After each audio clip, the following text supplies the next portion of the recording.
میخوام در رابطه با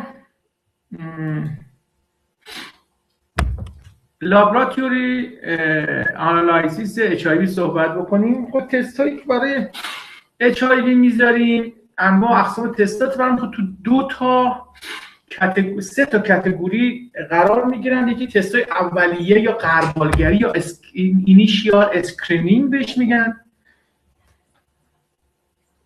یه لحظه بچه اجازه بدین.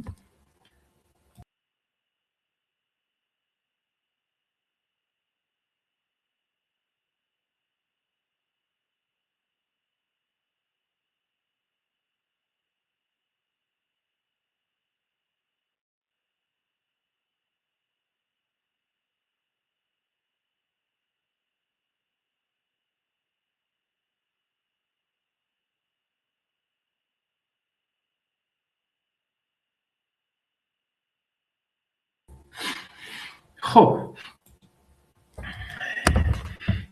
کاتگوری اینیشیال اسکرینینگ هست اما کانفirmation تست هم هست و نهایتا کوانتیتیشن هست. این سه تا دسته تست ها برای HIV استفاده میشه تو اما خب دسته بندی دیگه هم داریم که شامل تست های سرولوژی و تست های تشخیص ویروس هم هست. اما تست های سرولوژی چندین نوع تست سرولوژی رو میگه. یکی الایزا هست که خب روتین ترین تستی که ما انجام میدیم تست الایزا است. الان الایزا های اومده که مقدار اختصاصی است. یه پروتئین P24 هست که خیلی نقش داره توی بیماری. کلا ظهور پروتئین P24 نشان دهنده ظهور بیماری است و افول آنتیژن آنتیبادی ضد P24 در انتهای بیماری نشان دهنده پروگنوز بعد بیماری یا اینکه بیمار وارد فاز وخامت شده. از این پروتئین استفاده میکنن برای تشخیص سرولوژی ویروس که حالا به روش الایزا انجام میشه یا به روش لاتکس آگلوتیناسیون یا رپید اورال آنتیبادی تست. همه اینا مبنای استفادهشون بر اساس تشخیص پروتئین P24 یا آنتیبادی ضد P24 هستش. اما تشخیص‌های اختصاصی باز برمیگرده به همین تشخیص ژن پروتئین یا پروتئین P24 با استفاده از روش ایمونوفلورسانس و وسترن بلات و ریل تایم RT-PCR یا RT-PCR هست. اینها روش‌های تشخیصی کانفirmation هستن. یعنی بچه شما وقتی یک تست HIV مثبت میشه قاعدتاً باید حتما این تست توسط تست‌های تاییدی تایید بشه. تست‌های اسکرینینگ معمولاً تست‌هایی هستن که حساسیت بالایی دارن اما اختصاصیت بالایی ندارن. هرچند الان تست الایزایی اومده که اختصاصیتش هم خیلی خوبه، ولی با این حال معمولاً مارک ایدز رو نمیشه به هر کسی زد. برای همین باید حتما این مارک رو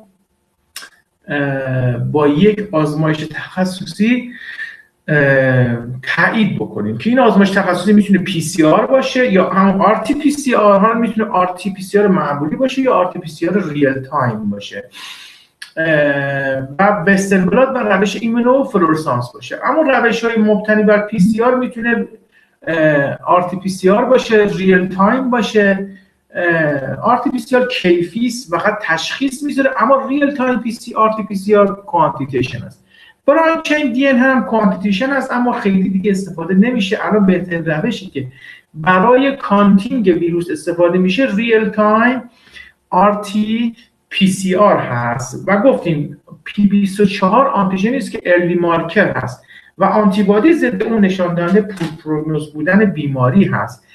ایزولیشن ویروس کار بسیار سختیه، به طور روتین انجام نمیشه، اما در مطالعات اپیدمیولوژیک میتونیم نسبت CD4 به CD8 رو با روش فلوسایتومتری بسنجیم که با این بیماری ارتباط داره. یادون باشه تو افراد عادی نسبت CD4 به CD8 2:1 هست، اما در خانم‌های باردار میشه 1:1، اما در بیماران ایدزی نسبت 1:2 میشه.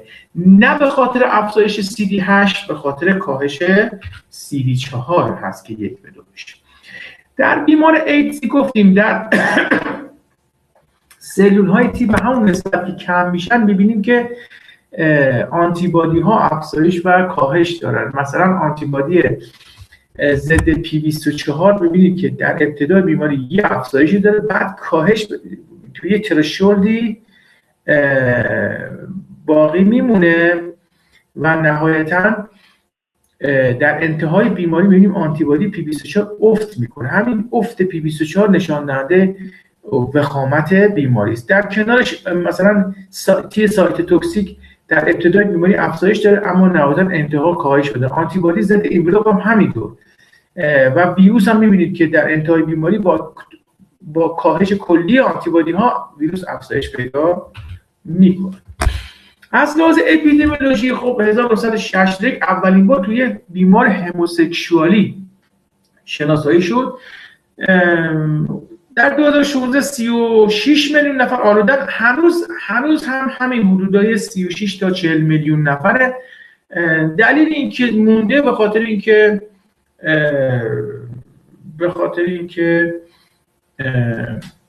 هر سال 2 میلیون نفر آلوده میمیرن و 2.5 میلیون نفر همین نیو کیس داریم. برای همینه که مرگ و میرش بالاست.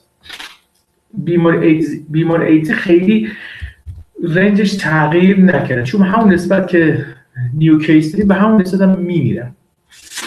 کلا ایدز میتونه ساختار سوشیو اکونومیک یک کشور رو از بین ببره. مثلا توی کشوری مثل زئیر تو آفریقا از هر 3 نفر 1 نفر آلودن و این میتونه تأثیر زیادی روی اون وضعیت اقتصادی و اجتماعیش بذاره اون کشور. و گروه ام گفتیم از همه شایع‌تر و غالب‌تر هست، همه دنیا هستن و تو ایران هم که ساب تایپ A از گروه ام هست. این هم الگوی بیماری هست. می‌بینید که توی شرق و جنوب آفریقا از همه بیشتر هست و کلا تو آفریقا از همه بیشتر هست. توی آسیا و پاسیفیک حدود 5 میلیون نفر هستن. توی اروپا و نورس آمریکا مثلا 2 میلیون نفر. تو آمریکا لاتین و حوزه دریای کارائیب 2 میلیون. توی ایست یوروپ و سنترال ایشیا 1.6 و نهایتاً ببینید تو میدل ایست از همه کمتر هست. ریشه های انتقال هم گفتیم انتقال از طریق جنسی منتقل میشه، میتونه از طریق ژنیتال یا اورال سکس هم منتقل بشه، حتما نباید از طریق. جالب بدونه که با توجه به اینکه ترشحات آقایون با وسعت بیشتری از مخاط واژن ارتباط برقرار میکنه، برای همینی که نسبت انتقال از آقا به خانم 1:2 هست. خب یعنی از هر دو تماس جنسی شانس 50% داره. اما خانم به آقا چون تماس ترشحات واژینال با مخاط دستگاه تناسل آقایون خیلی محدوده، این نسبت 1:6 کویته، یعنی از هر 6 تا تماس جنسی یک دونه ممکنه اتفاق بیفته و این خودش خیلی مهمه. ولی حضور بیماری های مثل سیفلیس، سوزاک، HSV2 میتونه ریسک HIV جنسی رو افزایش بده، به خاطر اینکه با حضور این بیماری ها اون منطقه پر از سلولای تی هلپر میشه و ماکروفاژ و این چیز میکنه، خان پرنعمتی است که در اختیار HIV قرار میده. برای همین مثلا کسی که سیفلیس داره شانس بیماری از طریق جنسی 100 برابر میشه. از طریق انتقال خون هم ممکنه منتقل بشه، یعنی از طریق محصولات خونی مثل فاکتورهای خونی و از این چیزا. از طریق مادر به نوزاد در هنگام همین زایمان این اتفاق میفته. در زمان همین هفته‌های 35 تا 37 اتفاق میفته و گفتیم از طریق ترانسفیوژن خون هم اتفاق میفته. بریسفیدینگ خیلی مهمه. 1/3 یا نیمی از بچه‌هایی که تو آفریقا HIV میگیرن به خاطر بریسفیدینگ هست که خب حالا با آموزش یه مقدار کمتر شده. نیدل استیک خیلی کمتر اتفاق میفته، حدود 0.3% توضیح دادیم چرا 0.3%. از طریق مخاط هم 0.9%. یعنی خیلی ارتباط با نیدل استیک نداره. دلیلش هم توضیح دادیم زمانی که اما بریم سراغ پریونتیشن یا درمان یا کنترل بیماری. خب ما یک سری داروهایی داریم، چند دسته هستن داروهای ایدزی. میتونن نوکلئوزید و نان نوکلئوزید اینهیبیتورها باشن، آرچ اینهیبیتورها، ویرال پروتاز اینهیبیتورها و اینا داروهایی هستن که استفاده میشن برای جدیدترین دارو هم داروی اینترست هست، یعنی از فیوژن جلوگیری میکنه. بهش میگن داروی تی-20 یا فوزئون که از سال 2003 به بعد استفاده میشه. این لیست داروهای ضد ایدز هست. اولین دسته نوکلئوزید آنالوگ آرتی اینهیبیتورها هستن که اون ستای اول خیلی مهم هستن که شامل آزیدوتایمیدین هست و دیدئوکسی سیتیدین هست که بهش زالسیتابین هم میگن. آزیدوتایمیدین بهش زیدوبودین هم میگن. این اسمای ژنریکش ساده تر است، برای همین که من بیشتر اسمای ژنریک از شما میخوام. شما زیدوبودین، زالسیتابین، دیدانوزین، استابودین و لامیوودین هست. اینها داروهای مخصوص چی هستن؟ و آباکاویر و تنوفوویر. آباکاویر و تنوفوویر داروهای مشترک با تنوفوویرات، داروهای مشترک با هپاتیت بی هستن. اما نان نوکلئوزید آرتی اینهیبیتورها اونایی که به روش‌های دیگه‌ای چیز میشن که شامل نویراپین، دلاوریدین و افاویرز هست. این سه تا داروهای نان نوکلئوزیدی هستن. پروتاز اینهیبیتورها تعدادشون زیادتره، شامل ساکومیناویر، رتیناویر، ایندیناویر، لوپیناویر و نلفیناویر و همینجوری برو جلوتر که این سه تای اول که ساکومیناویر، رتیناویر و ایندیناویر هست بیشتر استفاده میشه. فوزئون اینهیبیتور همون دارو تی-20 هست که بهش فوزئون هم میگن یا انفوویرتید هم بهش میگن. اما درمان هارت، صدای من میاد؟ میاد. درمان هارت یه درمان بهش میگن هایلی اکتیو آنتی رتروویرال تراپی یا رتروویرال تراپی اکتیو هست که به روش کامبینیشن هست. اینجا از هر سه تا دارو از هر سه دسته یک دسته رو انتخاب میکنن. مثلا نلفیناویر، آزیدوتایمیدین و نهایتاً لوپیناویر استفاده میشه یا مثلا آباکاویر، زیروبودین و لامیوبودین استفاده میشه یا نویراپین، اینتیناویر و باز هم لوپیناویر استفاده میشه. اینا داروهایی هستن که از هر دسته یکی استفاده میشه و این درمان یه سری خوبی هایی داره. اول که ببینید بچه‌ها، ویروس HIV خودش خیلی تغییر میده به خاطر اینکه یک آنزیم آرتی 9 برابر یک آنزیم دی ان ای پلیمراز معمولی اشتباه داره. برای همین که خیلی موتاسیون های نقطه‌ای توی پروتئین های ویروس اتفاق میفته. همین موتاسیون ها باعث میشه که ویروس خودش رو تغییر بده. درمان هارت یکی که میگه که رپلیکیشن رو به شدت از 3 جهت چیکار میکنه؟ ساپرس میکنه. بعد این باعث میشه لود ویروس خیلی تو بافت‌های لنفاوی کم بشه، پاسخهای ایمنی به عفونت‌های اپورتونیست زیادتر بشه، بهبود پیدا کنه. این باعث میشه نهایتاً عمر بیمار بیشتر بشه و موتاسیون ها در HIV کمتر اتفاق میفته. ببینید اینا همه باعث شده که به حال عمر بیمار، ببینید کسی که ایدز میگیره خوب نمیشه، تقریبا غیر ممکنه. برای همینه که همه رو پای واکسن هست یا چیز جوری از فعالیت‌های پرخطر رو مد نظر قرار میدن یا پیشگیری. برای همینه که بیمار ایدز فقط درمان به این صورتی که کیفیت زندگیشو بره بالا و بتونه با همون ایدز کنار بیاد و زندگی بکنه. مثلا یه داروی به نام زیدوبودین هست یا آزیدوتایمیدین که داروی بسیار مناسبی برای انتقال مادر به نوزاد است. از زمانی که این استفاده میشه هم بریستفیدینگ کمتر شده، هم از طریق زایمان مادر به نوزاد اتفاق نمیفته. ببینید بچه‌ها، ویروس ایدز یه خصوصیتی داره، این که میتونه از طریق از دسترس سیستم خارج بشه.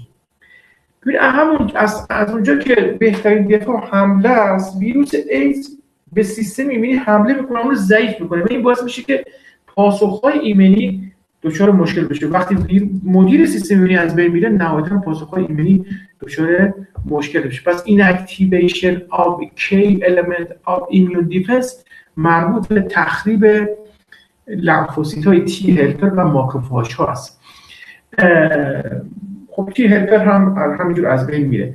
آنتیژن گریفت GP120 گفتیم آنزیم آرتی 9 برابر اشتباهش بیشتره. اکثر این آنتیژن گریفت ها ناشی از عملکرد اشتباه آرتی هست، یک نوع اسپانتانوس میوتیشن هست.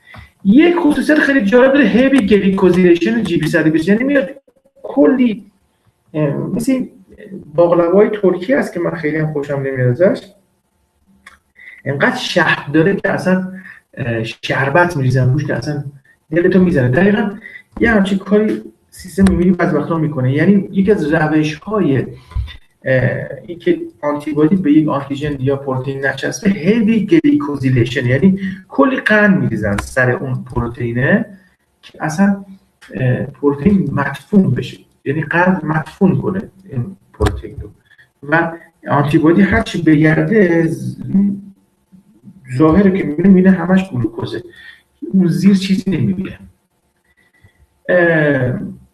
در مورد واکسن هم خیلی فعالیت شده. خب چندین نوع واکسن داره تو کلینیکال ترایل هستی که پروتئین سابیونیت هست، یکی پپتید سنتتیک هست، واکسن دی ان ای نکد دی ان ای هست، واکسن ایناکتیو ویروس هست، لایو اتنویت ویروس هست. خب مهمترین این که چون ویروس مخاطیه لایو اتنویت ویروس بسازن، ولی خب خیلی خطرناکه. جدیداً لایو وکتور واکسین هم روش کار کردن که هنوز به نتیجه نرسید. اما چرا واکسن نمیتونیم بسازیم؟ ببینید اولین و مهمترین داستان این ایدز اینه که کلا ما تو واکسن ویروس ها میان سلول های ما رو آلوده میکنن و ما واکسن میسازیم، تعداد سربازهامون رو میبریم بالا، اسلحه آنتیبادی دستشون میدیم تا ویروس ها رو از بین ببرن یا سلول آلوده ویروس ها. خب ببین موضوعی که الان چالش اصلی اینه که ویروس ایدز میاد سلول ایمنی رو از بین خوراکش قرار میده. خب ما اگه قرار باشه بیاد سربازها رو زیاد بکنیم، یعنی ایمنی سلولی رو بریم بالا، مثلا واکسن BCG سل، خب عملا خوراک ویروس رو زیاد کردیم، یعنی یه جورایی ظاهرا HIV ماهیت تعریف اصلی واکسن رو زیر سوال میبره، به خاطر اینکه ما نمیتونیم تی رو زیاد کنیم، چون اگه تی رو زیاد کنیم عملا خلاف عمل کرده، این موافق عمل کرده ویروس HIV عمل کردیم. خب پس بزرگترین چالش همین تناقض واکسن ایدز با ماهیت تعریف واکسن هست. اما عوامل دیگری هم دخیل هستن که میتونن نقش داشته باشن در اینکه واکسن ساختن یه مقدار چی سخته. یکی که آنتیجنیک دیورسیتی و هایپر وریبیلیتی ویروس زیاد، یعنی هم تنوع آنتیجنیک زیاد داره، هم هایپر وریبیلیتی داره، یعنی هم تغییر میکنه همین آنتیجناش. دومی که از طریق مخاطی منتقل میشه. خب همین ریشه مخاطی بودن باعث میشه ما بعضی از واکسن ها رو نتونیم خیلی استفاده کنیم، مثلا مثل واکسن ایناکتیو. سومی که ویروس از طریق مستقیم منتقل نمیشه، از طریق سلول های آلوده منتقل میشه، چون ویروس در سلول ادغام میشه و این کار سخت میکنه. چهارمی که تایپ های وحشی ویروس به سرونوترالیزاسیون مقاوم هستن، برای همینه که واکسن هایی که تولید آنتیبادی میکنن قابلیت استفاده زیادی ندارن. اینتگریشن ژنوم ویروس در داخل کروموزوم ها یه چالش بزرگ هست. لیتنسی بودن ویروس، اونم توی رستینگ تیم مموری تی سل خودش به مدت 43 ماه خیلی دردسر است. انگار که مثلا شما دنبال یه دوز میگردی اما دوز کجاست؟ تو خونه رئیس کلانتری قایم شده. هیچ باورش نمیشه که مثلا این دوزه تو خونه رئیس کلانتری قایم شده. و ظهور موتانت هایی که فرار میکنن از دست سیستم ایمنی و نهایتا دان رگولیشن ام سی کلاس 1 هم میتونه نقش داشته باشه در اینکه چرا ما واکسن اچ آی وی نمیتونیم بسازیم. اینم پایان داستان ایدز هست بچه‌ها. من بحث تب دانگ رو هم میگم و جلسه رو تموم میکنیم. انشاءالله چهارشنبه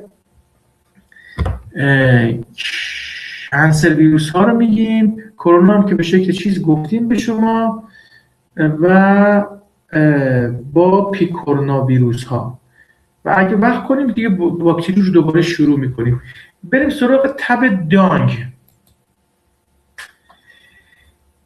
بچه تب دانگ خب چون شیوعش توی کشور ما زیاد شده، من اینو معمولا الان 2 سالی هست که همین تدریس میکنم. ببین ما یه خانواده بزرگی داشتیم به نام آربو ویروس ها.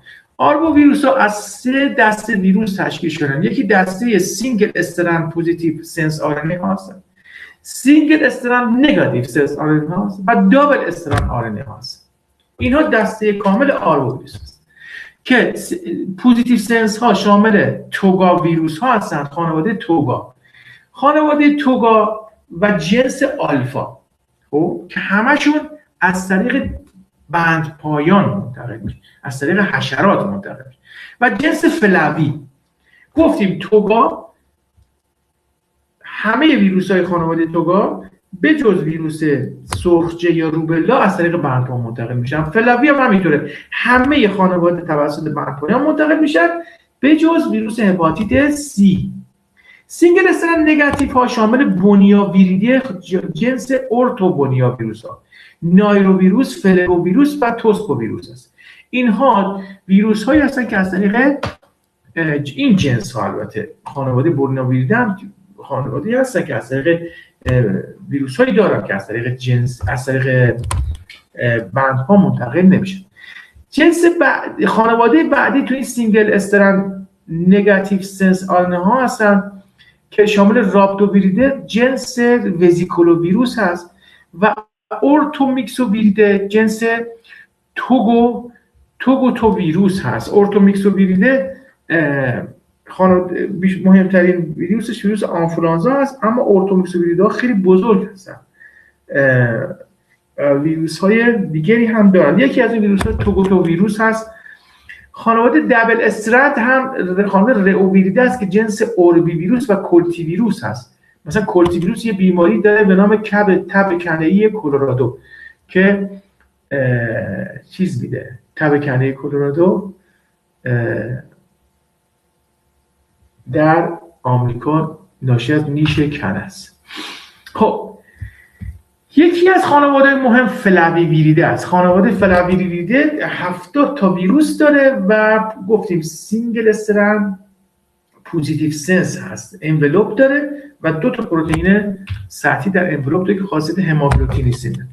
خانواده فلوی اگه از لحاظ بندها تقسیم بندیش کنی 3 دسته هستن.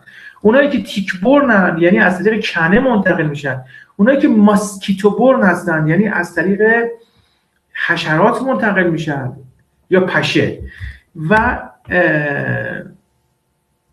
وکتور آننون هستن.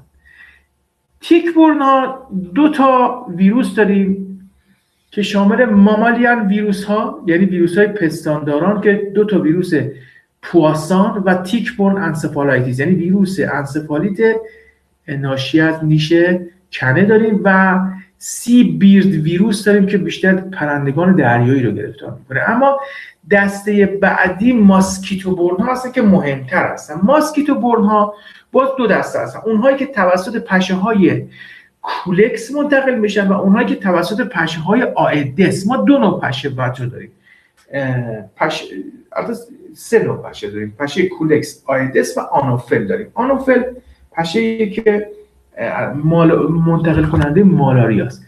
کولکس ماسکیتو برن ها شامل ویروس تب غرب نیل هست، ویروس انسفالیت ژاپنی هست و ویروس انسفالیت سنت لوئیس هست. اما آیدس ماسکیتو ها شامل 3 تا ویروس مهم هستند که از همه این مهمتر هستند که شامل تب دانگ یا دنگی فیور ویروس زیکا و ویروس تب زرد هست که این 3 تا از همه مهمتر هستند و ناقلشون هم آیدس هست. وکتور آننون ها هم که شامل انتب ویروس و مودوک ویروس و ریو براوو ویروس هستن که اینا اکثرا عفونت‌های مغزی و مننژیت میدن، عفونت‌های عصبی. اما بریم سراغ تب دانگ یا همون ماسکیتو برن فلاوی ویروس هستن. اینها یک ژنوم کوچیکی دارن که شامل چند تا ژن CME NS1 هست، NS2A NS2B NS3 NS4A NS4B و NS5 هست که خب مهمترین ویروس NS1 هست که در ویرال رپلیکیشن نقش داره. NS2A در سنتز RNA ویروس نقش داره. NS2B در استابیلیزیشن NS3 نقش داره. خود NS3 بیشتر در کلیویج کردن پلی‌پروتئین. ببینید بچه‌ها گاهی مواقع از روی یک RNA ویروس یک پروتئین کامل ساخته میشه و پروتئازها چیکار میکنن؟ اونو تکه تکه میکنن و تبدیل به کپسومرها و قسمت مختلف میکنن که بهش میگیم پلی‌پروتئین. قطعا باید ویروس آنزیم مخصوصی داشته باشه که خاصیت پروتئازی داشته باشه و بتونه این پلی‌پروتئین رو تکه تکه کنه. همینه به خاطر اینکه ساده سازی بشه. مثلا یه پلی‌پروتئین تشکیل نمیاد تکه تکه همین بیان بشه، رونه چیز ترجمه بشه. میاد یه پلی‌پروتئین کامل ساخته بشه اما پلی‌پروتئین تکه تکه میشه. NS4 باز یه کوفاکتور برای NS3 و NS5 هم که یک RNA پلیمراز وابسته به RNA هست که در هر ویروس RNA دار وجود داره، برای تکثیر ویروس لازمه. اما NS1 از هم مهمتر است و شاخص بیماری است. یعنی یکی از الان کیت هایی که اومده توی بازار از پروتئین NS1 استفاده میکنه. بچه ویروس همونطور که میبینید در مرحله اول به رسپتور خودش میچسبه و میتونه وارد چی بشه؟ اندوسیتوز وابسته به گیرنده بشه. جزء ویروسایی که اندوسیتوز وابسته به گیرنده هستن. در کیسه اندوزوم میتونه چی بشه؟ pH وقتی تغییر میکنه جسم ویروس خارج میشه و فیوژن توی کیسه اتفاق میفته. پس تا اینجا 4 تا ویروس هست که میتونن انولوپ دارن اما فیوژن نمیکنن دستکش‌های سلول، بلکه اندوسیتوز وابسته به گیرنده میشن و نهایتاً توی اندوزوم فیوژن انجام میدن. نوکلئوکپسید خارج میشه و اون نوکلئوکپسید آنکوت میشه. در مرحله 6 RNA آزاد میشه. RNA که آزاد شد یه RNA مثبت دیگه مشخصه. RNA مثبت چیکار میکنه؟ RNA مثبت دو تا کار انجام میده. یکی اینکه یه سری کپیای منفی درست میکنه از خودش که کپیای منفی الگویی بشن برای ساخت کپیای مثبت. این تمام. مورد بعدی همین RNA نقش mRNA بازی میکنه و میره روی ریبوزوم میشینه و یه پلی‌پروتئین تشکیل میده و این پلی‌پروتئین توسط NS تیکه تیکه میشه، بعد ازش کپسید ساخته میشه، 1000 تا کپسید ساخته میشه. این کپسیدها اسمبلینگشون تو شبکه اندوپلاسمیک استثناء اتفاق میفته. بعد از اون از طریق دستگاه گولجی به سطح سلول رفته و اونجا آزاد میشه. خب ببینید وقتی که پشه انسان رو نیش میزنه، خب این تب دانگ وارد اپیدرم میشه، خب و درم و نهایتا باعث عفونت در سلول های لانگهانس پوست و دندریتیک سل های اپیدرمال، مستل و درمال فیبروبلاست ها و کراتینوسیت ها میشه. پس سلول هایی رو که در پوست علاقه داره همین آلوده کنه یک بار دیگه مرور میکنیم. سلول های لانگهانس، سلول های دندریتیک سل های اپیدرم، مستل های پوست، درمال فیبروبلاست ها یعنی فیبروبلاست های پوست و کراتینوسیت های پوست. پس اینها سلول های متنوعی هستن. بچه پوست سلول های متنوعی داره. تو تازه این سلول هایی که صحبت کردیم سلول اصلی پوست نیستن، البته به جز کراتینوسیت ها. سلول های ایمنی پوست هستن. لانگرهانس ها، اپیدرمال دی سی ها، مسل ها و فیبروبلاست ها سلول های تخصصی پوست هستن و کراتینوسیت. از اونجا وارد خون میشه و به غدد لنفاوی مهاجرت میکنه و اونجا مونوسیت ها و ماکروفاژ ها رو آلوده میکنه. اما عفونت اولیه یا ویرال مالتیپلیسیتیشن توی سلول های میلوید و لنفوید، یعنی هم میلوید ها رو گرفتار میکنه هم لنفوید ها رو. صدای من میاد؟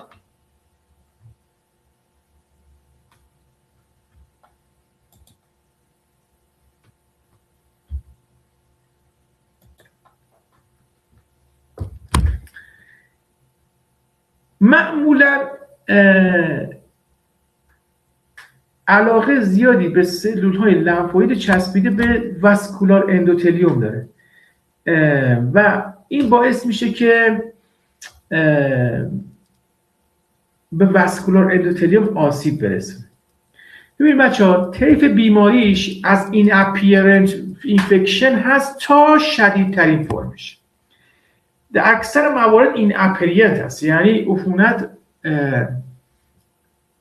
نامحسوسه. خب ویرمی چند روز اوله. گفتیم NS1 خیلی مهمه. NS1 میتونه ماکروفاژ ها رو به تولاک رسپتور 4شون بچسبه و نهایتا ماکروفاژ ها رو فعال کنه و این فعالیت ماکروفاژ ها باعث تخریب اندوتلیال عروق میشه و باعث واسکولار لیکیج میشه. واسکولار لیکیج یعنی نشت آب از عروق و نتیجهش ادم هست. بچه‌ها ویروس تب دانگ میتونه سیستم ایمنی ذاتی از جمله اینترفرون ها و کمپلمان ها رو فعال کنه. سیستم ایمنی اکتسابی مثل ایمونوگلوبولین و تی سایتوتوکسید رو فعال کنه. در شدیدترین فرم گفتیم بیماریش از فرم این اپیرنت هست، یعنی نامحسوس هست، تا سیویر دنگو اینفکشن هست. این سیویر دنگو اینفکشن میتونه به شکل یک uncontrolled generation of inflammatory cytokine باشه. یعنی چی؟ یعنی یک آبشار یا طوفان سیتوکینی اتفاق میفته. اینترلوکین 1، 6، TNF آلفا همه چی با هم تولید میشه. بیشترین چیزی که تولید میشه اینترلوکین 8 و این اینترلوکین 8 میتونه باعث فراخوانی شدید سلول‌های ایمنی به منطقه عفونت بشه و زمینه رو برای سایتوکاین استورمین فعال بکنه. حتی ویروس تب دانگ میتونه باعث مهار مگاکاریوپوئزیس میشه. یعنی چی؟ یعنی تولید پلاکت رو کم کنه و این بیماری تشدید میکنه، چون به هر آسیب اندوتلیال توسط میخای پلاکتی تا حدودی مهار میشه، اما از یه طرف آسیب داریم، از یه طرف پلاکت ها تولید نمیشه. اما ویروس زیکا اولین بار 1947 در یک ماکاک رزوس اتفاق افتاد، یعنی کشف شد در یک میمونی به نام رزوس. خب بعد از اون در یک کشوری به نام میکرونزیا و برزیل در 2007 یک اوتبریکی اتفاق افتاد و این ویروس 20 وجهی و اینولوپ داره. خب این ویروس متاسفانه از طریق جنسی منتقل میشه و میتونه هم مردها رو، هم سیستم تناسلی مردها و هم سیستم تناسلی خانم‌ها رو گرفتار بکنه، از طریق جفت به جنین میره و باعث نقص در میشه، نوروژنزیس میشه و نتیجهش میکروسفالیس، یعنی مغز بچه کوچیکه. پس یه بار دیگه مرور میکنیم. در میل ریپروداکتیو تیشو، یعنی در بافت‌های تناسلی مردان، اون سلول هایی که آلوده میشن، یکی لومینال اپیتلیال سل هست، یکی سلول های سرتولی هست و نهایتاً منجر به آلوده شدن همین سلول های اسپرم میشه. از طرف دیگه میتونه تایت جانکشن های مربوط به سلول های سرتولی رو از بین ببره. میدونی که یه بعضی از مناطق بدن یه سری سطح‌هایی وجود دارن که سیستم ایمنی به اون داخل نفوذ نمی‌کنه و اون داخل یه سری اتوآنتیژن‌های مخفی هست که هیچ وقت بروز نمی‌کنه. وقتی بروز کنه سیستم سد شکسته بشه، تایت جانکشن ها از بین برن، نهایتاً بیماری خود ایمنی هم اتفاق ممکنه بیفته. ولی اینجا تایت جانکشن ها شکسته میشن تا ویروس نهایتاً وارد چی بشه؟ سمینوفروس تیوبول ها بشه و نهایتاً سلول اسپرم آلوده کنه. اما در مورد خانم ها میبینیم که هم سلول های دسیجوا، هم سیتو تروفوبلاست ها، هم سین سیتو تروفوبلاست ها آلوده میشن و نهایتاً تمام آلودگی ها منتقل به جنین میشن و جنین ویروس به سلول نورون حمله میکنه با فعال کردن یک سری فاکتورهای مثل استات 1 و اینترفرون 1 و نهایتاً اینترلوکین 6، سیتوکین ها. اینها میتونه باعث چی بشه؟ باعث آپوپتوزیس این سلول ها بشه و نهایتاً باعث فعال شدن میکروگلیا و سلول استروسیت بشه. نتیجه این التهابات و واکنش‌های ایمونولوژیک در جنین به شکل دیفیشنت نوروژنزیس خودشو نشون میده. دیفیشنت نوروژنزیس یعنی منجر به میکروسفالی میشه و بچه با عقب ماندگی ذهنی به دنیا میاد. اما ویروس سوم ویروس چیکونگونیا هست. ویروس چیکونگونیا هم یک ماسکیتو بورن ویروس هست از دسته توگا و جنس آلفا ویروس هست. 20 وجهیه و میتونه یک آرنه تک‌رشته‌ای مثبت داره. یادتون باشه فلاوی نیست، تو جنس توگا قرار داره.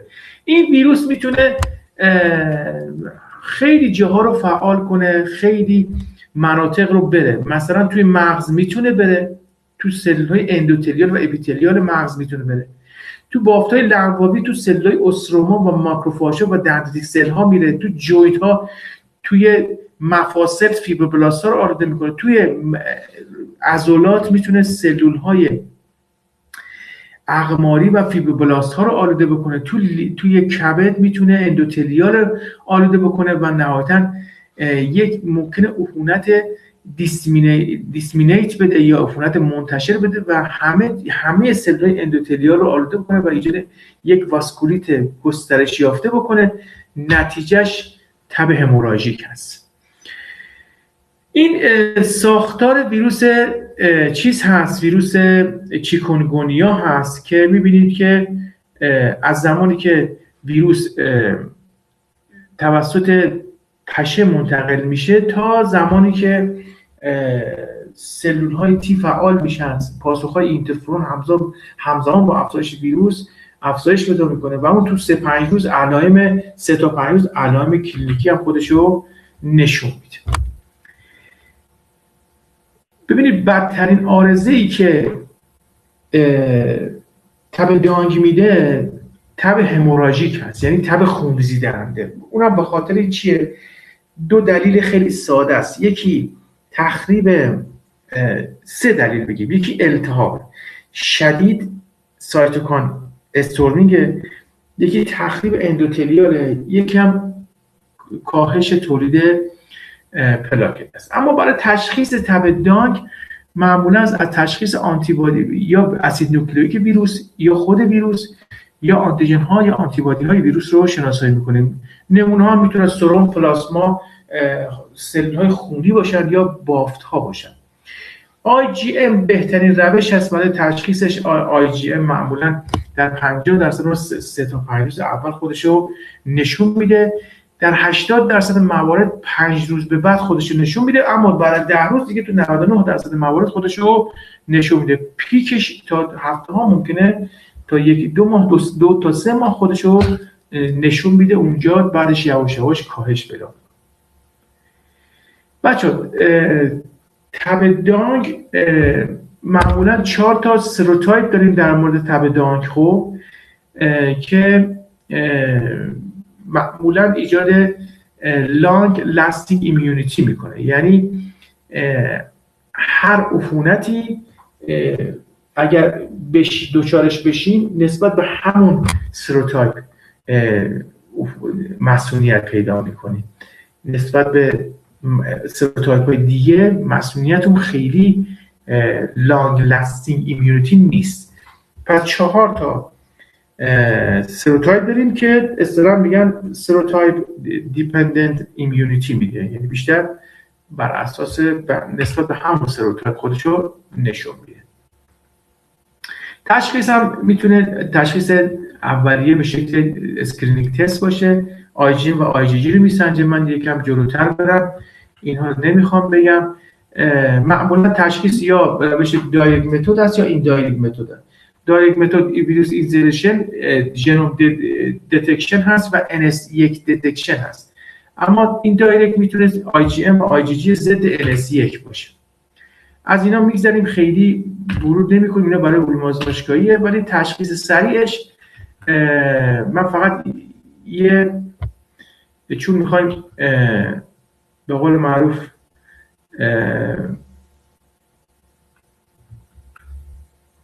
اینا بیشتر میگم برای بچهای علوم آزمایشی نیاز نیست شما بخونید، فقط یه چیز به شما نشون بدم اینه. ببینید این تست IgG و IgM و NS1 هست. ببینید که یک به اینا میگن تستای رپید. خب تستای رپید بر اساس ایمونو کروماتوگرافی یا افینیتی کروماتوگرافی چیز میشه. معمولا NS1 آنتیبادیش در ستون سمت چپ نگاه کنید، آنتیبادی ضد NS1 در اون نوار کد شده. خب و اگر ما نمونه رو بریزیم روش که حاوی NS1 هست، نمونه تست مثبت بشه. نگاه کنید یه نمونه C داریم که کنترله، که همیشه باید مثبت باشه، نشان دهنده سلامت این نوار هست. خب و نمونه تست رو می‌بینید مثبت شده. می‌بینید این تو اون چاهک S که نوشته، تو اون چاهک سامپل می‌ریزیم. حالا سامپل تو NS1 معمولاً سامپل‌های بافتیه یا ترشحات بافتیه، یا خود خون هست یا سرم هست. اما نوار سمت راست میبینید که هم کلمه C داره، کنترل داره، G که IgG و M هم که IgM هست. میبینید که مثلا نمونه IgG و IgMش اگه بخوام نگاه کنیم میبینید این مثبتش وقتیه که تست باند تست تشکیل میده، باند کنترل هم تشکیل میده. اگر باند تست تشکیل نشه ولی باند کنترل تشکیل بشه منفی است. ولی اگر باند کنترل به هر دلیلی تشکیل نشه اون موارد رو باید بنزیم دور. در مورد IgG هم همینطوره. آنتیبادی میبینید که کنترل باید حتما مثبت باشه. حالا اگه باند IgG مثبت بود گزارش مثبت بودن IgG، اگه IgG مثبت بود همینجور. و منفی هم کاملا مشخصه که یادون باشه که مثلا تو منفی باید حتما IgM مثبت باشه. اگه مثبت نباشه ما نگاتیو مطرح میکنیم. اینها رو رد میشیم. فقط یک مورد هست در مورد واکسنش میخوام صحبت کنم. یه واکسن خیلی خاص هست بهش میگن دنگ واکسیا. دنگ واکسیا اولین بار در 2022 خودش نشون داد و خیلی جالبه. واکسن دنگ توی یک شرایط بسیار خاص زده میشه. این واکسن با واکسن دیگه فرق. اول اینکه این واکسن رو فقط به افرادی میزنیم، بچه‌هایی میزنیم که 9 تا 16 سالن. این یک.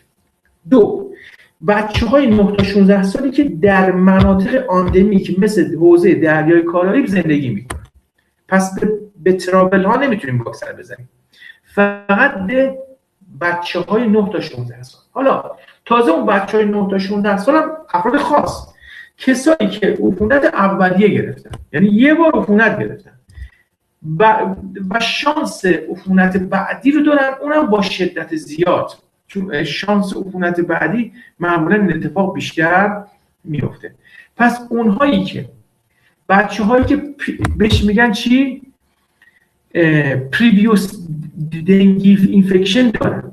خب پس یادون باشه وقتی میگیم کسانی خب باید این واکسن رو بزنن، کسایی هستن که آندمیک هستن.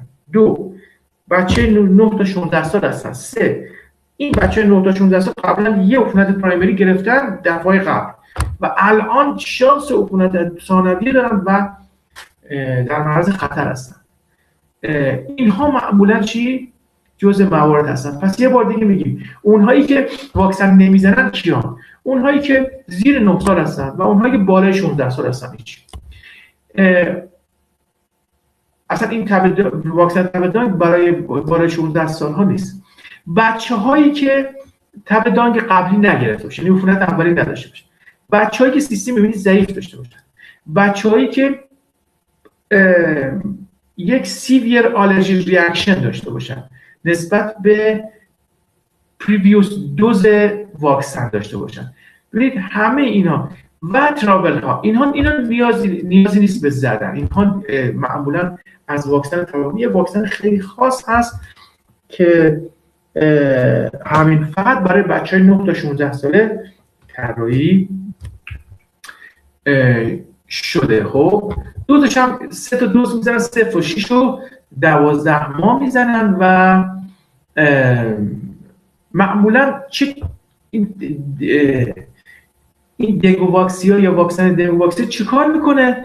یکی از عفونت ثانویه شدید جلوگیری میکنه، با مانع از هاسپیتالایز شدن بیمار میشه و از سیویر در 80% مواقع از سیویر دنگی فیور